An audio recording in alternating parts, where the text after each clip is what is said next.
talking about HTML5, specifically what it is and why we aren't learning HTML1 instead. So what is HTML? HTML stands for Hypertext Markup Language. Markup languages are actually very common. They're not the same as programming languages. Instead, they're special languages that use tags to annotate or mark up documents. In HTML, the tags tell the browsers where you want to put headings, images, lists, links, etc. A .html file is a special kind of file. You've already seen special file extensions before. Whenever you open a file that has .doc, your computer knows to open it in Microsoft Word. Your computer knows, oh, that's a PowerPoint file. I should open it in PowerPoint. In the same way, when your computer sees a .html file, it knows that it should open it in an internet browser such as Chrome, Firefox, or Safari. Your browser can read this file and it knows how to display it on the screen. It's more than that. HTML file tags also allow screen readers and other assistive devices to utilize the tags to present the information in new and special ways. So, HTML is very similar to English.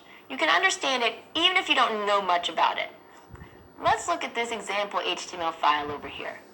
Most of it is just typical English language. This is an important heading, or hi there, I'm going to include a link to the course page. But if you look closely, you can see we've added these little tiny tags that the browser uses to know how to represent the material. So H1 is just a heading tag. It says to the browser, hey, this is something really important. I want you to put it in. I have a P tag for paragraph, and I have another tag down here called an anchor tag to let the browser know, I don't want you to just show this material. I want you to actually link it to a different web page. So here's the output when any browser would look at our code. In the beginning, learning HTML is mostly about learning all those different tags that I showed you in that file. This is called learning the syntax. It's how you learn which brackets to use, backslashes, and different things like that. You spend most of your time going, whoa, did I remember that tag and did I write it the right way? That's very short-lived.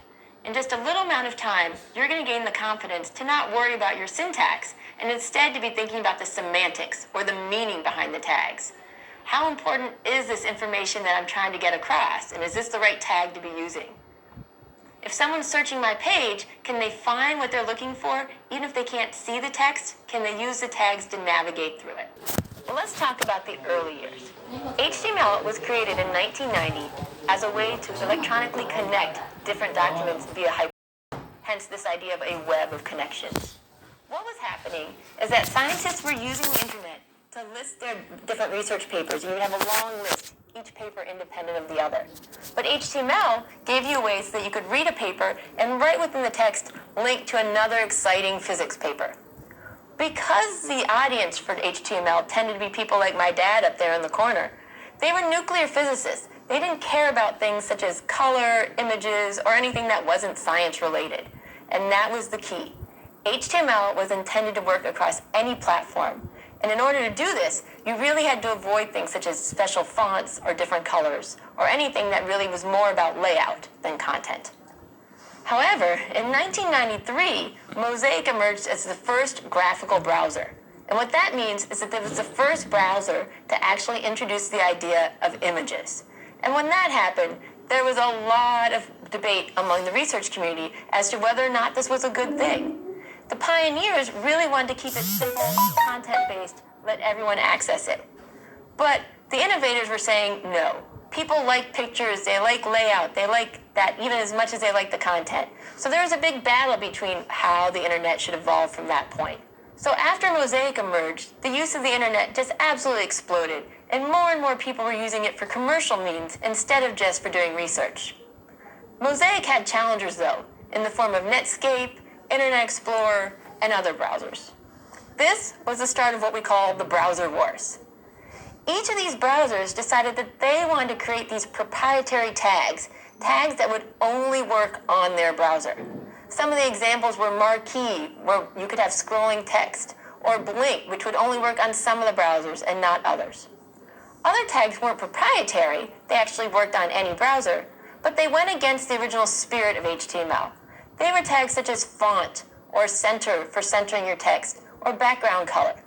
This may not sound like a bad thing, but some computers didn't have the access, didn't have the ability to have all the different colors that other computers might have. And this led to some really ugly looking pages. It also led to the origination of what we call the best viewed on messages. When you went to a site, you were almost immediately told which browser you should really view the site on, otherwise you weren't going to get the optimal experience. We in a way suffer from browser wars or best viewed on images today. Many times when you go to a page, you'll see that you can't actually access the full content if you're on your phone unless you click on a link to the full website. So how did this happen? How did we get to the point where different browsers weren't agreeing on the different roles that HTML should play? This comes back to the idea that no one runs the internet or the web. However, some groups have taken a more proactive role to try to help standardize what's going on out there. The first is the Internet Engineering Task Force. They really focus on the idea of how the different networks should collaborate and how they should work together. The World Wide Web Consortium instead deals with HTML and the evolution of HTML. They want to know what kind of tags the browsers should and should not support. Finally, one of the newest groups is the Web Accessibility Initiative. They want to make sure that no matter how people are accessing the web, they have the same ability to view the content we've been talking about. In 1990 to 94, it was all very simple text-based. In 93, we talked about how the images entered the scene and pretty much exploded the internet. Cross-browser compatibility made many of the web pages just fall apart and led to incredibly ugly code. In the beginning of 2000, browsers went back to this idea of separating content from style. And in 2005, it became standard practice to use HTML files, which we'll be learning about in this course, to create the content, and CSS files to style it. So as the browsers evolved, so too did HTML.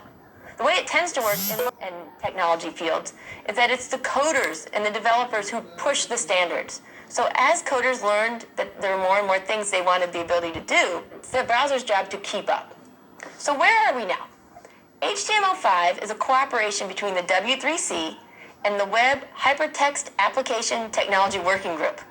And what they've done is they've established these 4 guidelines for how HTML5 should be approached as browsers go to support it. The first idea is that new features should be based on HTML, CSS, which is the styling language, the DOM, and JavaScript. Nothing more. They want to reduce the need for external plugins. It's very frustrating when you're on a browser and you find that you can't watch the video that somebody posted. They also want to move so that markup, or the markup language, can replace scripting. If you find that more and more developers are writing code to make something happen, get rid of the code and just make a simple tag that can do it instead. And finally, HTML5 should be device independent. It shouldn't matter whether you're on your phone, your laptop, a PC, or even on a screen reader. You want everyone to have the same access to the information. So when you think back over this video, there are certain lessons I really hope stick with you. The first is the idea that HTML is not a programming language, but rather a way that browsers can translate documents into viewable web pages. HTML was intended to facilitate many different content types: images, pictures, links, lists, everything along that line. What we've found throughout the history of the internet is that when designers want to do something, they tend to write non-standard code to force browsers to do it. So this is why we're developing new standards in HTML5 to handle these